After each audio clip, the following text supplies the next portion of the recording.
Trending stocks को लेकर के बातचीत शुरू करते हैं। और ट्रेंडिंग स्टॉक्स में एक एक करके तमाम महत्वपूर्ण शेयर आज आ रहे हैं और वो सारे शेयर जिसमें बहुत लोगों की पोजीशंस फंसी हुई हैं। तो शुरुआत करना चाहेंगे श्रीराम फाइनेंस के साथ। अविनाश सर, आपसे शुरू करना चाहेंगे। ज़रा देखिए, श्रीराम फाइनेंस को कई सारी खबरें यहाँ पर धमाकेदार आती हुई यहाँ पर दिखाई दे रही हैं। कई सारे ब्रोकरेज हाउसेस की तरफ से बुलिश व्यू आया है। आपको बता दें, MUFG की 20% जो स्टेक लिया है उसकी तरफ से जो है कई लोगों ने इसे, कई ब्रोकरेज हाउसेस ने गेम चेंजर बताया। कोटक सिक्योरिटीज़ ने टारगेट बढ़ा के 990 किया है। जेफरीज ने यहाँ पर बाय कॉल दी है, टारगेट प्राइस को बढ़ा करके 1080 कर दिया है। CLSA ने 1030 कर दिया है। तो काफ़ी सारी चीज़ें बदल रही हैं। मैं चाहूँगा दोनों फंडामेंटल और टेक्निकल दोनों व्यू यहाँ पर ले लें, क्योंकि काफ़ी सारी क्वेरीज भी हैं यहाँ पर श्रीराम फाइनेंस पे। अविनाश सर, पहले आपकी टिप्पणी। 3.5% ऊपर। नहीं, मेरे ख्याल से तो देखिए, अगर किसी का medium to long term view है तो डेफिनेटली इसमें निवेश करिए, क्योंकि देखिए अभी जो डील हुई है इससे आगे कंपनी की बैलेंस शीट और ग्रोथ प्रोस्पेक्ट्स पे काफी पॉजिटिव असर आएगा। हालांकि ये देखिए 1-2 क्वार्टर की बात नहीं है। अगर आप साल सवा साल की बात करें तो नया मैनेजमेंट आएगा, नई स्ट्रेटेजी आएगी, नया पैसा बैलेंस शीट पे आएगा, तो इसका असर आपको FY27 में ज्यादा देखने को मिलेगा। और रही बात टारगेट प्राइस की, तो मुझे लगता है कि देखिए जिस प्राइस पे इन्होंने अभी एंट्री की है, डेफिनेटली लॉन्ग टर्म मनी पैसा कंपनी में आया तो बहुत अच्छी बात है। तो मुझे लगता है कि पहला टारगेट करीबन 1050-1100 होगा, और ये मेरे ख्याल से 12 से 15 महीने का एक कंजर्वेटिव टारगेट है। इसके पहले और कोई कॉर्पोरेट डेवलपमेंट आता है तो स्टॉक में और थोड़ी रेटिंग आ सकती है, लेकिन फंडामेंटल स्ट्रांग है। और ये कोई डाउट नहीं कि जब इतने बड़े निवेशक ने पैसा डाला है तब उसने पूरी तरह से ड्यू डिलिजेंस करके ही पैसा डाला होगा। तो हमारा मानना है कि ये लेवल पे खरीदे, लेकिन थोड़ा सा कंजर्वेटिव व्यू ले लीजिए, क्योंकि ये ऐसे इवेंट्स के बाद थोड़ा सा टाइम लगता है स्टॉक को कंसोलिडेट करके रीरेट होने के। ये बात यहाँ पर है। मैम, आपकी भी टिप्पणी इस पर। संदीप, विपुल जी, मैं इस स्टॉक को लेकर के बुलिश हूँ। और अभी भी अगर आप एक इन्वेस्टर हो, मिड टर्म का नजरिया, मिड टर्म में कम से कम 6 महीने तो दो, मतलब 2-3 महीने की बात नहीं करेंगे, लेकिन फिर भी अगर 2 क्वार्टर्स आप दे सकते हैं तो इसमें आपको एक अपसाइड का मूवमेंट अप टू 1000 तक जाते हुए दिखेगा। क्योंकि सबकी रिपोर्ट मिक्स्ड है, तो मैं किसी एक को भी ये नहीं बोल सकती कि मैं मेरा नजरिया यहाँ पर रखना चाहती हूँ that I see this stock to trade above 1000 down the line 6 month and approximately 1120 तक भी ये जा सकता है। शॉर्ट टर्म में अगर आप एक हाई बीटा स्टॉक ढूंढ रहे हो जिसमें अल्फा आपका प्रॉफिट आपका हो सके अच्छा, तो ये अभी भी लेट नहीं हुआ है। बट ये क्यों मैं ये बोल रही हूँ, जिस तरह से BPS कम हुआ है और आगे भी थोड़ा 20-25-50 पॉइंट की आगे भी गुंजाइश है अगले क्वार्टर में भी। और मुझे लगता है कि 2 क्वार्टर तक शायद और हम लोग रेट कट करेंगे, उससे ज्यादा फिर 25 से 50 BPS और कट हो सकता है। उससे ज्यादा की गुंजाइश मुझे नहीं लगती, अदरवाइज इंटरनेशनल प्लेटफॉर्म पर बहुत दिक्कत होगी। फिलहाल जो FD स्क्वीज दिख रहे हैं, जो डिपॉजिट स्क्वीज दिख रहे हैं बैंक्स में, तो NBFC जो कंपनीज हैं उनके ऊपर उनके लिए एक बड़ा दरवाजा खुल जा रहा है। तो इस मायने से, उस एंगल से जब हम इसको देखें, तो जितने भी NBFCs वाले स्टॉक्स हैं, जो नॉन फाइनेंशियल बैंकिंग स्टॉक्स हैं, उनमें एक अच्छा रनअप अभी भी बाकी है। ये चले हैं और अभी भी इसमें 1 साल दर 1.5 साल का एक नजरिया अभी भी बुलिश लगता है। तो जो लोग मिस कर चुके हैं रैली, आप डिप्स को ढूंढो या फिर दूसरा स्ट्रेटेजी मेथड आप यूज करो। अभी आइए, एंटर कीजिए, लेकिन जब भी ये स्टॉक्स, इसको आप अंडरलाइन कर लीजिए, अंडरस्कोर कीजिए, जब भी ये स्टॉक 10 से 15% करेक्ट हो तो आपके पास थोड़ा बहुत पैसा, थोड़ा बहुत प्रोविजन होना चाहिए कि आप उसमें थोड़ा बहुत एड ऑन कर सके, क्योंकि ये स्टॉक चलेंगे और अभी भी 1-1.5 साल की नजरिए से मजबूती इन स्टॉक्स में वैसी ही रहेगी जैसी है अभी पिछले साल की। चलिए, और इन सब के बीच में अगली टिप्पणी लेना चाहेंगे। सर, ये जो बीते दिनों जो है काफ़ी सारी खबरें रहीं वेदांता के ऊपर, क्या टिप्पणी रहेगी सर? वेदांता भी आज के ट्रेंडिंग स्टॉक्स में शामिल है और अब डीमर्जर को लेकर के तमाम स्थितियां जो है वो स्पष्ट हो गई हैं। अब क्या करना चाहिए सर? करंट लेवल पे 1.5% आज भी ऊपर, अब 600 के करीब पहुंचता हुआ 590 का लेवल देखने को मिल रहा है। 52 वीक हाई लगातार बना रहा है। अभी क्या करना? इन लेवल्स पे भी कंफर्टेबल हैं आप न्यू बाई के लिए? क्या सलाह रहेगी दर्शकों के लिए? नहीं, मेरे ख्याल से देखिए NCLT की खबर तो आई है कि डीमर्जर क्लियर हो चुका है और उसी शेयर में आपको तेजी दिख रही है। तो हो सकता है कि जनवरी के एंड तक ये डीमर्जर फाइनल हो, फिर बाद में आपको 5 अलग अलग कंपनीज के 5 शेयर मिले। मेरे ख्याल से देखिए ये शेयर अभी उन्हीं लोगों के लिए ठीक ठाक है जो थोड़ा पोजिशनल ट्रेड करना चाहते हैं। इंट्राडे के लिए मुझे नहीं लगता है कि इसमें कोई जल्दबाजी करनी चाहिए। मेरे ख्याल से पोजिशनल में अगर कोई लेता है तो उसको वो पांचों कंपनीज का फायदा मिलेगा, और जब ये 5 कंपनीज अलग अलग हो जाएगी तो मुझे लगता है कि काफी हद तक जो ग्रुप का डेट का प्रॉब्लम था, कर्जे का प्रॉब्लम था, वो सॉर्ट आउट हो जाएगा। तो मेरे ख्याल से पोजिशनल व्यू के लिए अगर कोई खरीदना चाहे तो डेफिनेटली इस लेवल पे डिलीवरी के लिए खरीद सकते हैं। चलिए ठीक है। इस बीच हमारे एक दर्शक हैं जिन्होंने आईडी बनाई हुई है विपुल सर फैन के नाम से, कह रहे हैं श्रीराम फाइनेंशियल जो है 922 पर लिया हुआ है, व्यूज़ बताइए। सर अभी तो बात कर ली, उम्मीद करते हैं व्यूज़ आपको मिल गई हो गई, और नहीं कोई समस्या अभी भी है तो सवाल आप पूछ लीजिए दोबारा। मैम जरा BSC देखिएगा, ये एक और ऐसा शेयर जो लगातार इधर ट्रेंड में बना हुआ है, और ख़ास तौर से जब बाज़ार ऊपर रहता है तो इसमें थोड़ी सी तेज़ गतिविधि रहती है। आज नहीं है लेकिन फिर भी 2685 के आसपास कैसे देख रही हैं आप? काफ़ी क्वेरीज रहती हैं और दर्शकों की तरफ से, क्या इन लेवल्स पे फ्रेश बाय कैंडिडेट बन सकता है? ये करंट लेवल पे कैसा दिख रहा है आपको?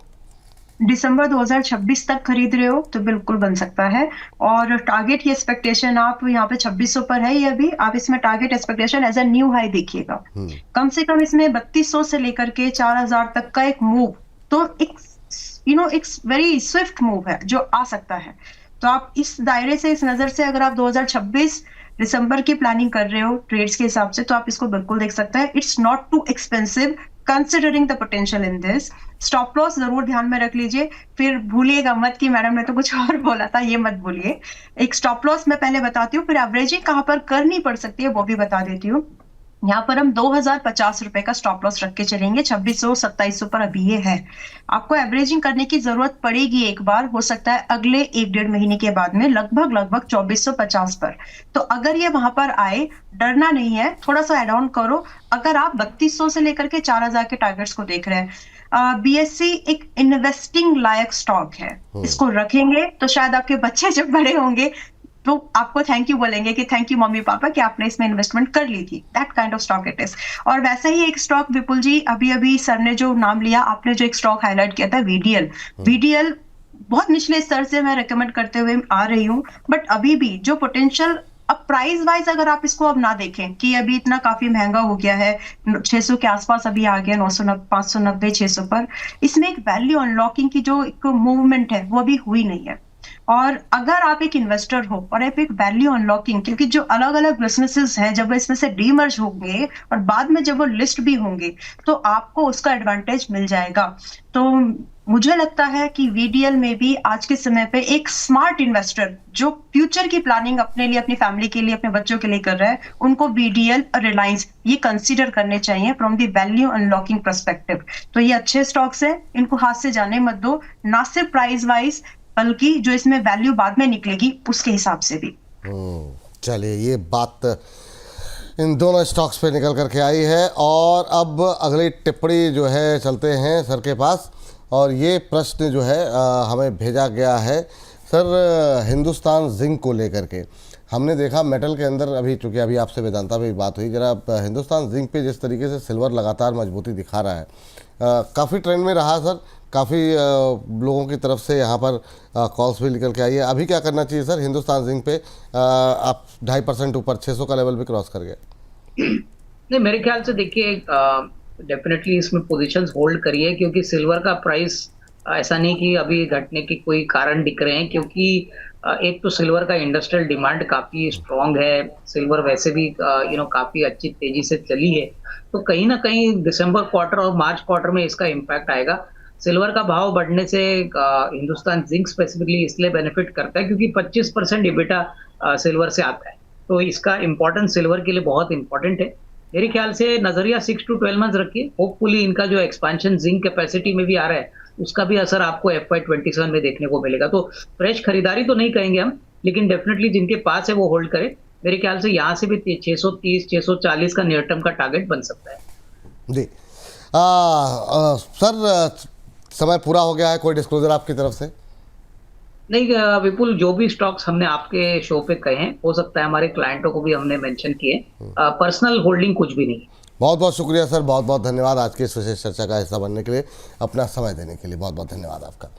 चलिए आगे बढ़ते हैं और अगले शेयर पे नजर डालते हैं। और अगला शेयर जो आज के ट्रेंड में है वो है अपोलो माइक्रो। क्या मतलब धुआंधार मतलब जो है रफ्तार पकड़ा हुआ 5% की अपर सर्किट। अब सवाल ये उठता है कि क्या ये अपर सर्किट की रैली कुछ दिन तक चलेगी? अंबाला मैम देखिए ज़रा अपोलो माइक्रो पे काफ़ी लोग फंसे हुए थे, हायर लेवल पे थोड़ा सा परेशान भी थे, ऊपरी लेवल से जो करेक्शन आया उसको लेकर के। अभी क्या करना चाहिए मैम? जैसे क्या खुले तो क्या खरीद सकते हैं, जिनके पास है उन्हें क्या होल्ड करना चाहिए? आपकी टिप्पणी अपोलो माइक्रो पे। पहले मैं टारगेट्स बता देती हूँ, स्टॉप लॉस और फिर स्ट्रैटेजी। इसमें देखिए एक्सपेक्टेड टारगेट जो मुझे लगते हैं कि हम यहाँ पर अभी इसको 310 से लेकर के लगभग 365-70 के लिए इसको एंट्री बना सकते हैं। स्टॉप लॉस यहाँ पर रखेंगे हम लोग लगभग से 170 का बड़ा स्टॉप लॉस है। और जो एक रेंज है विपुल जी, रेंज कुछ इस तरह की हम इसको समझ के चल रही हूँ। मेरी एक्सपेक्टेशन ये है कि 195 पर आए तो एक बहुत ही बेस्ट वैल्यू बाइंग प्राइस मिलेगा। लेकिन इस स्टॉक में, ईएमएस स्टॉक्स में, इस तरह के जो स्टॉक्स में, डिफेंस स्टॉक्स में कई बार वो मोमेंटम नहीं भी मिलता है। तो मेरे हिसाब से अगर आपको ये 200 एक रेंज समझ ले हम कि 195 से लेकर के 255, इस रेंज में आप एक धीरे धीरे मोड पर एक बाइंग ले सकते हैं। अगर आज ये खुलता है, इसका सर्किट खुलता है तो भी एंट्री ले सकते हैं। I just want to have a clarity for you all कि आप इसको थोड़ा सा गुंजाइश रखिएगा कि अगर निचले स्तर पर आ जाए तो आप खरीद ले, उतनी गुंजाइश रख के आप इसमें पैसा लगा सकते हैं, क्योंकि टारगेट्स बड़े हैं और जो समय लगने वाला है वो कम है। तो इन्वेस्टर्स के लिए पहले मैं वेट कर रही थी 220 270 से जब था तब 220 का मैंने वेट किया, देन आई वेटेड कि 195 आ जाए तो नथिंग लाइक दैट, लेकिन आता हुआ लग नहीं रहा है। तो instead of having that fear of missing out, हम स्ट्रेटेजी यहाँ पर प्ले कर सकते हैं। तो आप इसमें आ सकते हैं अगर एक इन्वेस्टर स्मार्ट इन्वेस्टिंग प्लान कर रहे हो तो 195 का, लेकिन थोड़ा सा समझदारी से प्रोविजन रखें और टारगेट के लिए वेट कर सकते हैं। टारगेट के लिए वेट कर सकते हैं। चलिए हमारे साथ एक और विशेष मेहमान जुड़ चुके हैं और स्वागत किया जाए अरुण मंत्री सर का। अरुण सर, बहुत बहुत स्वागत आपका आज की इस दिन जुड़ने के लिए, कि जिस दिन थोड़ी सी हरियाली है और हफ्ते का पहला कारोबारी दिन है, मुस्कुराहट है लोगों के चेहरे पर।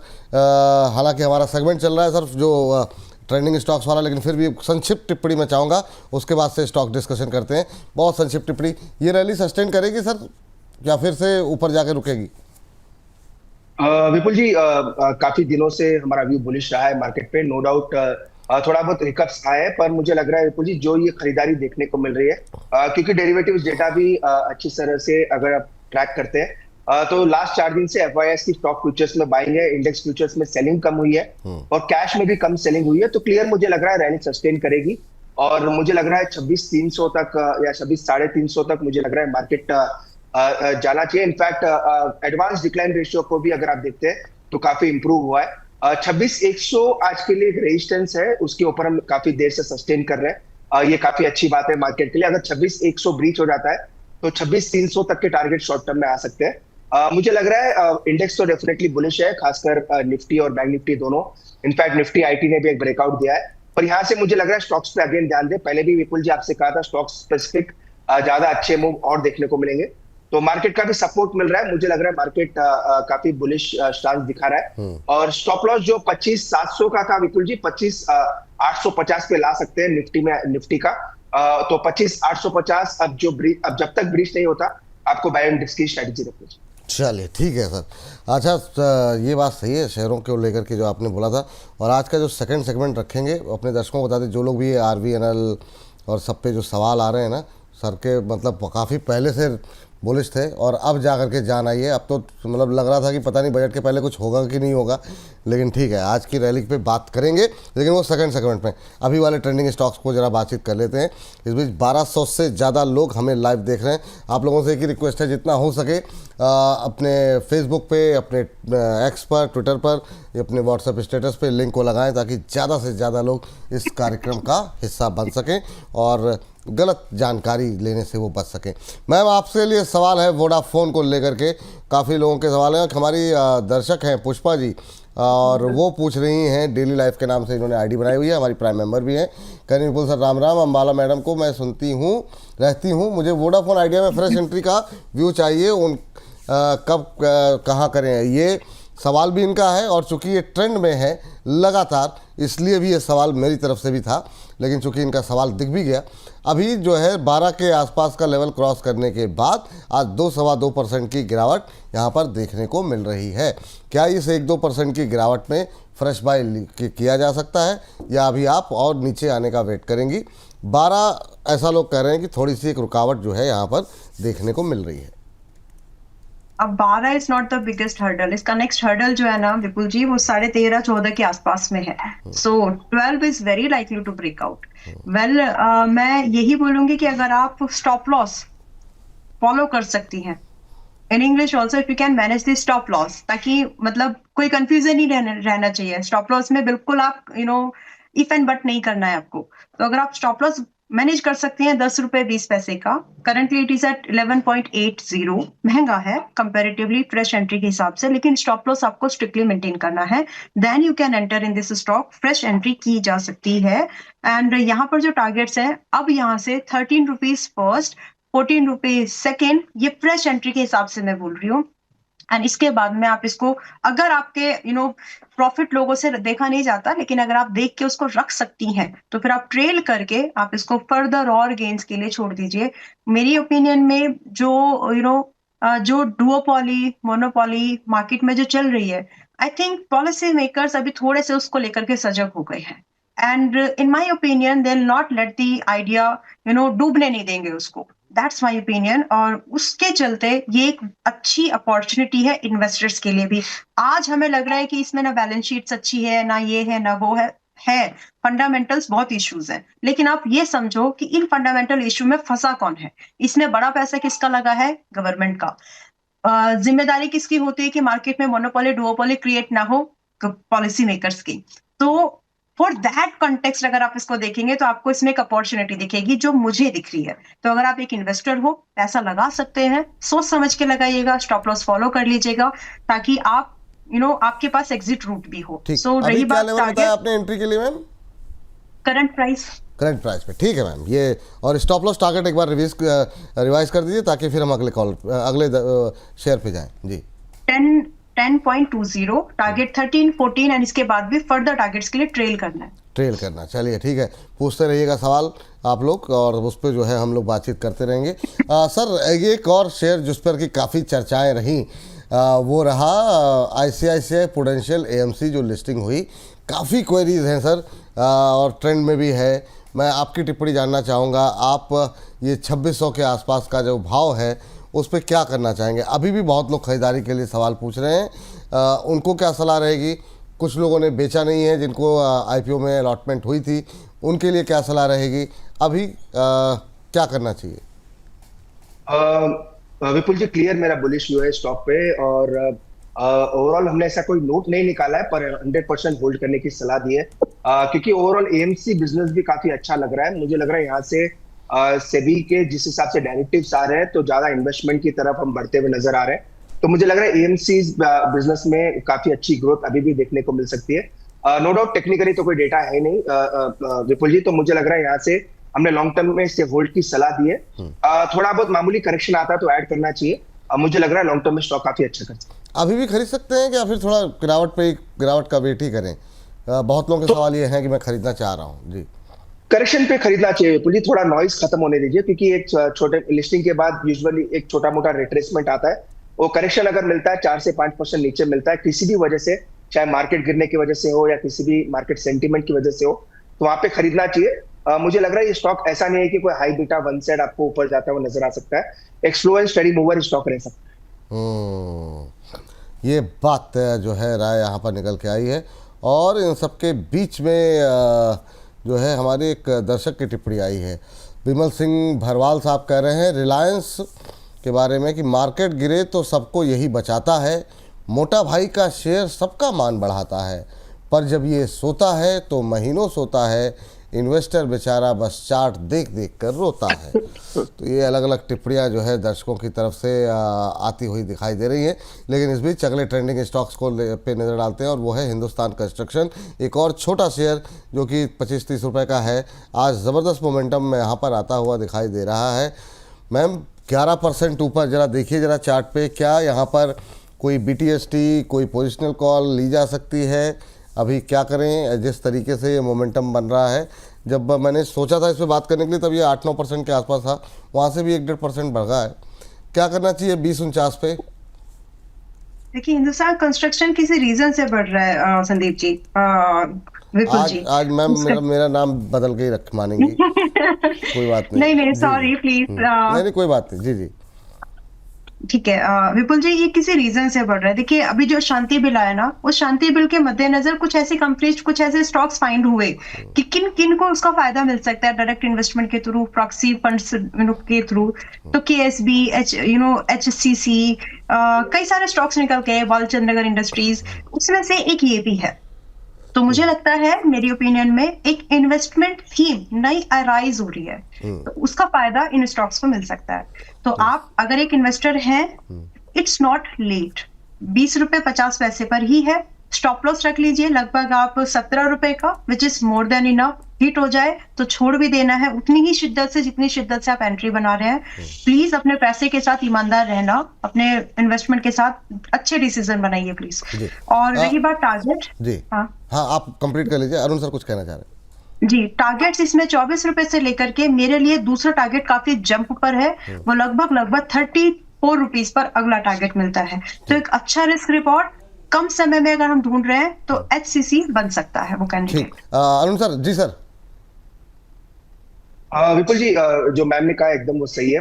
एचसीसी का आज लास्ट डेट है राइट इशू अप्लाई करने के लिए, हाँ, बिल्कुल 21 का, तो उसका भी एक इम्पैक्ट है स्टॉक में। और हमने विपुल जी इसमें राइट इशू अप्लाई करने की सलाह दी है। 12:30 के आसपास राइट इशू का प्राइस है। तो लेवल्स काफी अच्छे हैं। न्यूक्लियर वगैरह की जो बात हो रही है, जो एक्सपेंशन वगैरह की, उसमें वालचंद नगर एचसीसी से स्टॉक को फायदा इनडायरेक्टली डायरेक्टली होता है। तो वो भी एक रीजन है, जैसा कि मैम ने सही कहा, वो उसका भी एक इम्पैक्ट है।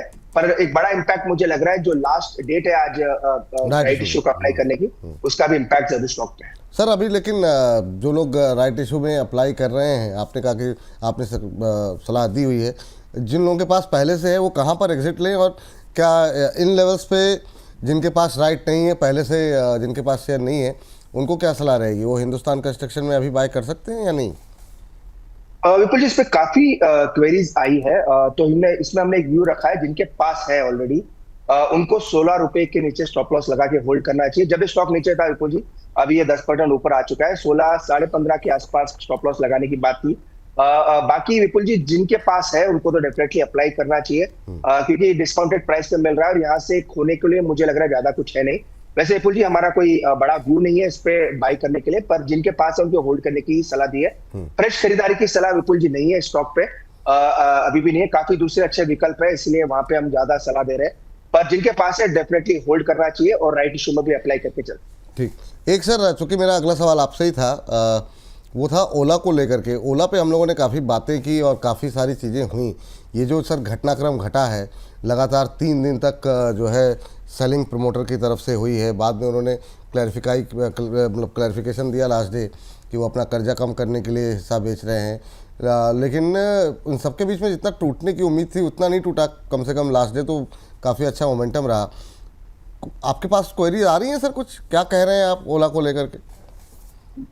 विपुल जी, क्वेरी 100% आ रही है। हमने इसमें एक व्यू बना के भेज भी दिया है कि जब तक ये स्टॉक 40 के ऊपर नहीं निकलता इसको बाय नहीं करना है। विपुल जी, जब ये स्टॉक 36 रुपए के आसपास था, जब हमने इसकी बात की थी, जहां से स्टेक सेल थोड़ी बहुत आना शुरू हुई थी, जब से हमने यही कहा कि जब पहला दिन स्टेक सेल हुआ था विपुल जी, जब ब्रेकडाउन हुआ था, उसी के बाद जब न्यूज आई तो हमने ये क्लियरली बता दिया था कि 40 के ऊपर जब तक नहीं निकलता इसको बाय नहीं करना है। और नीचे में थोड़ी बहुत बाइंग आ सकती है विपुल जी, की प्लेज जो एक ओवरहैंग था प्रमोटर्स प्लेज का, वो ऑलमोस्ट खत्म हो चुका है। तो थोड़ी बहुत बाइंग नीचे आ सकती है, पर हमारी कोई खरीदारी की सलाह नहीं है।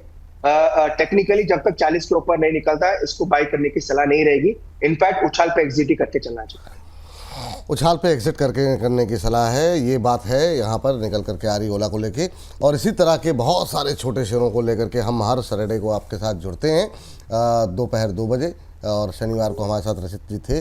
जिन लोगों ने नहीं देखा है, तो अगर आप और भी छोटे छोटे शेयरों पर राय जानना चाह रहे हैं तो उसको जा करके जब भी आपको समय मिले तो आप देख सकते हैं। बहुत सारे शेयरों में काफ़ी अच्छी जंप देखने को मिला, जैसे फ्राइडे के सेशन में ओला मैंने बताया, वोडाफोन में काफ़ी अच्छा मोमेंटम रहा है, सुज़लॉन में अब क्या करना चाहिए, ग्रो है, इन तमाम शेयरों पे जो है आपको राय यहाँ पर मिल जाएगी। लेकिन आज के सर चलिए, लग रहा है कुछ इस बीच जो है रिलायंस इंफ्रा आज के गूगल ट्रेंड में यहाँ पर आता हुआ दिखाई दे रहा है। मैम जरा देखिएगा, ये फ्राइडे के सेशन में भी थोड़ी सी इसमें जान आई थी, हालांकि क्या ही कहा जाए इसके बारे में, लेकिन कुछ दम दिखाई दे रहा है क्या अभी? इस समूह को लेकर के बहुत सारी चिंताएं तो हैं अभी, लेकिन आपकी टिप्पणी क्या रहेगी? आज 5% का अपर सर्किट रिलायंस इंफ्रास्ट्रक्चर में लगता हुआ, और ये आज नहीं है, फ्राइडे के सेशन में भी अपर सर्किट लगा, उससे पहले भी लगा। कैसा लग रहा है, क्या करना चाहिए यहाँ पर? मुझे रिलायंस इंफ्रा दिख नहीं रहा है, मतलब रिलायंस उसको मैं इंफ्रास्ट्रक्चर के नाम से है, रिलायंस RELINFRA के नाम से NSE का कोड है इसका। तो अगर आप एक बार देखें, या फिर मैं चाहता हूँ अगर टिप्पणी करना चाहे अरुण सर तो अरुण सर कर लें, आप आर पावर देख लीजिए मैम तब तक। हाँ ठीक है। विपुल जी, ये इंसॉल्वेंसी प्रक्रिया में चला गया है अभी। मेरे को जितना कल मैंने इसके बारे में पढ़ा था, तो शायद ये अभी ट्रेड हो रहा है या नहीं हो रहा है, मुझे चेक करना पड़ेगा विपुल जी, क्योंकि ऐसे प्रक्रिया में जब भी स्टॉक जाता है मंडे टू मंडे ट्रेड होता है, तो वो एक शायद वो प्रक्रिया में स्टॉक चला गया, और शायद डीमैट अकाउंट्स में भी शायद ये स्टॉक दिख नहीं रहा, ऐसा कुछ हम पे क्वेरी आई थी विपुल जी। तो ज्यादा मेरी डिटेल इसमें कवरेज है नहीं, पर इंसॉल्वेंसी प्रक्रिया में है, तो वो एक वजह से स्टॉक मोमेंटम में नजर आ रहा है। बाकी विपुल जी मेरी कोई राय नहीं है इसमें, पॉजिटिव राय पहले भी नहीं थी, अभी भी नहीं है। जहां तक फंडामेंटल्स की बात है, ज्यादा कोई ट्रैकिंग नहीं है, पर विपुल जी जिनके पास है वो इंसॉल्वेंसी प्रक्रिया तक ही उनको होल्ड करने की सलाह है, बाकी फ्रेश खरीदारी की सलाह इस स्टॉक में नहीं रहेगी। चलिए, ये बात यहाँ पर है। और मैम आपसे आर पावर मैंने पूछा था, तो आर पावर पे आपकी राय क्या रहेगी? आर पार मुझे तो अभी वीक ही लग रहा है विपुल जी, और जहां तक मेरी नजरिए में है, ये 2 लेवल्स हम इसमें ट्रैक कर सकते हैं फॉर द ब्रेकआउट, या तो 44 के ऊपर, या फिर ऐसी जगह पर जहां से इसमें गिरने की गुंजाइश बिल्कुल ना के बराबर हो जाए। तो या तो 44 के ऊपर खरीदिए, या फिर इसको 28 रुपए 27 रुपए पर खरीदिए। तो 2 ऐसे लेवल से, और अब ये बीच में 36 पर है, तो मेरे हिसाब से वेट एंड वॉच करना चाहिए। मुश्किल से 1 महीने का समय लगेगा, या तो ये ब्रेकआउट कर जाएगा या फिर आपको सपोर्ट पर मिलेगा। तो सपोर्ट पर आ जाए तो खरीद सकते हैं, ब्रेकआउट पर आपको अपना स्टॉप लॉस प्लान करके आप खरीदारी के बारे में सोच सकते हैं। तो as of now it's wait and watch.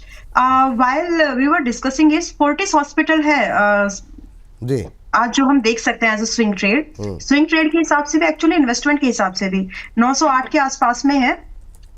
शायद ब्रिज द्विवेदी जी जब सुबह थे तब उनके साथ भी मैंने शेयर ही किया था ये, तो अभी 908 पर है ये, और मेरे हिसाब से ये ना 935 का एक स्विंग ट्रेड टारगेट, और उसके बाद अगर हम इसको रख लें तो 1000 रुपीज तक भी जा सकता है। हम यहाँ पर एक स्टॉप लॉस मेंटेन करेंगे 860 रुपए का, अगर हम 908-10 के आसपास आने का प्लान कर रहे हैं। तो हो सकता है लोग बाद में देखें 910 के आसपास उनको मिले, व्हाटएवर। तो 900 से 910 की रेंज में इट्स अ बाय, और the target of 935 and 935 and 1000, जिसमें कि स्टॉप लॉस जो है हम लोग स्टॉप लॉस 860 रुपए का मेंटेन करके चलेंगे। स्विंग ट्रेड के हिसाब से भी देख सकते हैं, इन्वेस्टिंग के हिसाब से भी इसको देख सकते हैं। ये यहाँ पर देखिए स्टॉप लॉस टारगेट दोनों आ गए हैं यहाँ पे आपके स्क्रीन में। फोर्टिस हेल्थ केयर पे रखें ध्यान, यहाँ पर फोर्टिस हॉस्पिटल पे जो है फोर्टिस हेल्थ केयर पे रखें ध्यान। फोर्टिस हेल्थ का 908 के आसपास अभी चलता हुआ, और यहाँ पर 935 रुपए का लक्ष्य जो है पहला लक्ष्य है, दूसरा टारगेट 1000, लेकिन आपको स्टॉप लॉस फॉलो करना होगा 860 रुपए का। अभी इंट्राडे हाई पे ट्रेड करता हुआ 2% की तेज़ी, लेकिन यहाँ पे खरीदारी करने की सलाह निकल करके आई है। मैम ये जो आपने टारगेट दिए हैं, ये कितने मतलब किस नज़रिए के साथ दिए हैं, कितने समय तक के लिए? पहले टारगेट की एक्सपेक्टेशन तो मेरी हफ्ते भर के अंदर है, मतलब बाय द टाइम ये साल क्लोज होगा, फर्स्ट टारगेट की एक्सपेक्टेशन वी कैन कीप।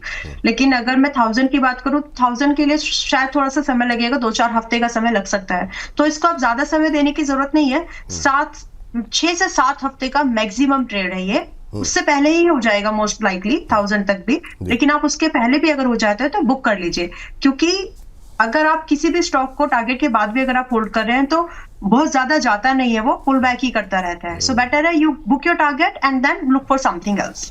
ठीक है, 909 पे अभी ट्रेड करता हुआ 935 का पहला टारगेट है। तो इस नज़रिए के साथ इस हफ्ते के लिए यहाँ पर आप खरीद कर सकते हैं, और स्विंग ट्रेड के लिए आप खरीदारी करने की सलाह, नए उच्चतम स्तर बनने की कोशिश में लगातार ये शेयर अभी ट्रेड करता हुआ।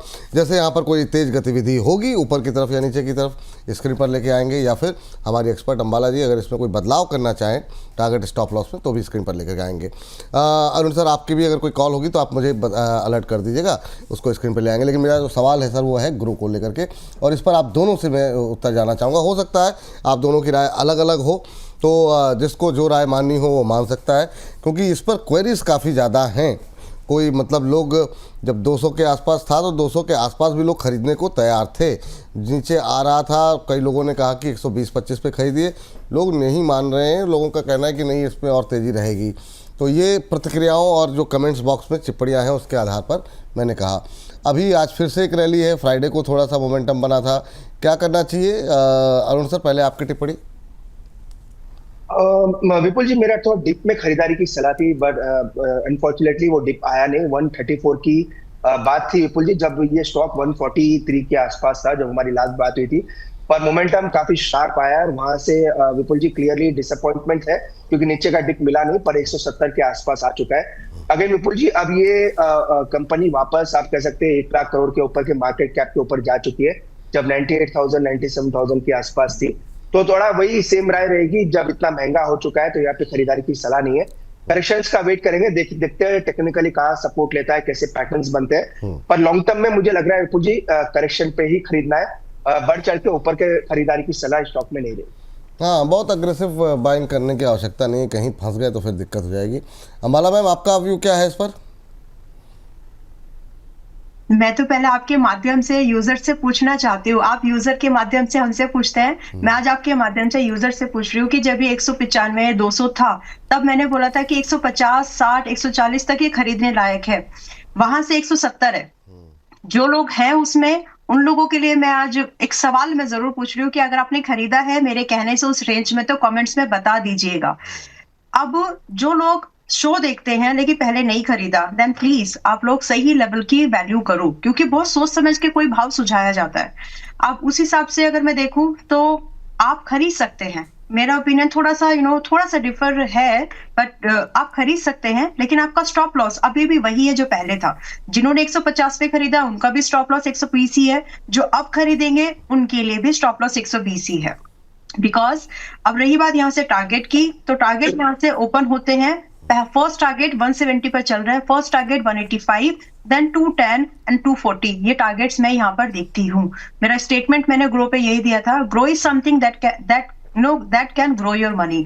तो वो कंपनी में पोटेंशियल है, लेकिन सस्ते भाव पर जब आया था तो खरीद लेना चाहिए था। Though it's not too late, but आपका स्टॉप लॉस बड़ा है, तो इसलिए अपने एक्सपोजर को कम करो। That's all.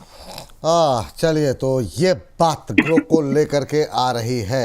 एक टिप्पणी ले लेते हैं और एक दो टिप्पणी, और उसके बाद से इस सेगमेंट को करते हैं समाप्त। और अगले सेगमेंट पे आपको बता दें कि खास तौर से बने रहिएगा, क्योंकि रेलवे डिफेंस को लेके आज फिर से बातचीत होगी। सर, बजाज हाउसिंग फाइनेंस पे ज़रा नज़र डालिए। आज गूगल ट्रेंड में काफ़ी तेज़ी से ट्रेंड होता हुआ ये दिखाई दे रहा है। अभी क्या करना चाहिए?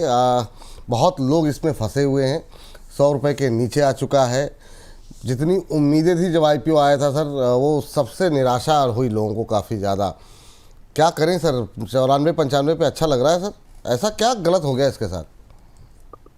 विपुल जी, प्रमोटर्स की सेलिंग का ओवरहैंग है, अभी भी और सेलिंग आ सकती है, क्योंकि वो जो फ्रेमवर्क होता है उसमें और थोड़ी बहुत शायद प्रमोटर्स को सेलिंग इसमें करनी पड़े ताकि वो फ्रेमवर्क के अंडर आ जाए। तो वो एक ओवरहैंग अभी भी स्टॉक में बना हुआ है। और जब से आप देखिए प्रमोटर्स की रिसेंटली एक ब्लॉक डील हुई है, उसके नीचे स्टॉक चल रहा है, पर फंडामेंटली काफी अच्छा है विपुल जी, कोई डाउट नहीं है। काफी अच्छे रिटर्न्स इसने IPO में दिए भी हैं। वो मेरी सलाह एग्जिट की नहीं है स्टॉक पे, तो क्लियर मेरी सलाह होल्ड की है। मुझे लग रहा है अगर करेक्शन मिलता है तो इसको और ऐड भी करना चाहिए। करेक्शन कहाँ पे आएगा या कहाँ तक आएगा कहना मुश्किल है, क्योंकि अभी तक फॉलिंग नाइफ की तरह है, पर लॉन्ग टर्म के लिए जिनके पास पोर्टफोलियो में उनको एग्जिट की मेरी सलाह नहीं। ये बात जो है निकल के आई सर अभी। लेकिन अब लोगों का एक सवाल तो है सर कि मतलब और कितना, मतलब 95 रुपये भी कह रहे हैं कि और डिप आएगा तब खरीदें, तो वो थोड़ा सा लोगों को लग रहा है कि उतनी ऊपर था तब भी लोगों को अच्छा लग रहा था, और अब 100 के नीचे आने पर भी कह रहे हैं अच्छा तो है लेकिन गिरावट आए तब खरीदो। तो वो क्या, इसको कैसे जस्टिफाई करेंगे? विपुल जी, मैंने रीजन आपको वही कहा, प्रमोटर्स की सेलिंग और आ सकती है। जो मैंने कहा कि ब्लॉक डील से हिसाब से जो सेल हुआ है वो अभी भी थ्रेशोल्ड लिमिट के ऊपर है उनकी जो होल्डिंग है, तो इसी वजह से स्टॉक चल नहीं रहा है। तो मुझे लग रहा है अगर कहीं ना कहीं वो ओवरहैंग खत्म होता है, क्योंकि वो जब तक ओवरहैंग खत्म नहीं होगा ये स्टॉक आपको नीचे ही मिलेगा। 113 114 पे हमने विपुल जी एज एक बार रिकमेंड का मेरा मतलब स्टॉप लॉस दिया था, 114 के नीचे जाता है तो इस होल्डिंग से एक बार की निकल के नीचे में बाई करनी चाहिए। और 114 जैसे ही टूटा विपुल जी, ये कभी ऊपर नहीं आया, वापस 100 के नीचे ही ये एक बार का जाता हुआ नजर आया। पर ये जो लेवल्स है विपुल जी, 90-95 के लेवल से, ये अच्छे लेवल से, यहाँ पर आपको एग्जिट नहीं करनी चाहिए। वैसे भी एनबीएफसी फ्लेवर में है, और श्रीराम फाइनेंस के साथ जो हुआ है, अगर आपने ट्रैक किया होगा विपुल जी, बड़ी डील 40,000 करोड़ की डील श्रीराम फाइनेंस में अब उसका पैसा आएगा। तो 40,000 करोड़ अगर एनबीएफसी में आ रहा है तो एनबीएफसी का कह सकते हैं विपुल जी फ्यूचर काफी अच्छा है। No doubt Shriram finance vehicle loan financing उसमें ज्यादा है, हाउसिंग फाइनेंस में उतना नहीं है, पर एनबीएफसी कहीं ना कहीं फ्लेवर में है। तो मुझे लग रहा है ये लेवल्स एग्जिट के नहीं है, यहाँ पे होल्ड करने की ही सलाह है। होल्ड करने की सलाह है, क्योंकि इस पर हमने अविनाश जी की राय ली थी, लेकिन आपने जिक्र छेड़ दिया, तो मैं चाहूँगा इसी के साथ इसको क्लोज करें। क्या करना चाहिए और लेवल्स जरा बताइए, श्रीराम फाइनेंस में फ्रेश बाई की गुंजाइश है क्या? विपुल जी, अगर कोई लॉन्ग टर्म के लिए लेना चाहता है या एक्यूमुलेट करना चाहता है, मुझे लग रहा है ये स्टॉक काफी अच्छा है। इनफैक्ट इसमें जो ब्रेकआउट आया 910 920 के ऊपर, ये ब्रेकआउट के अलावा मुझे लग रहा है विपुल जी एक्सपैंड कर काफी तेजी से एक्सपैंड करेगा। और आज विपुल जी ध्यान रखना है, आज मार्केट के बाद इसकी प्रेस कॉन्फ्रेंस है, इनकी जो प्रमोटर्स की आप कह सकते हैं मैनेजमेंट की है। तो मैनेजमेंट की प्रेस कॉन्फ्रेंस पे सबकी नजर है कि कैसा उनका आगे का प्लान वगैरह है, क्योंकि विपुल जी इस कंपनी को भी मैं काफी डीपली ट्रैक करता हूँ। ये कंपनी काफी बेहतरीन है और बैक्ड बाय स्ट्रॉन्ग प्रमोटर्स है। मुझे लग रहा है ये स्टॉक काफी अच्छा कर सकते हैं आने वाले दिन में। मेरे टारगेट्स 1100 तक के हैं, इसमें टेक्निकल टारगेट्स की मैं बात कर रहा हूँ, वहां तक तो स्टॉक जाता हुआ नजर।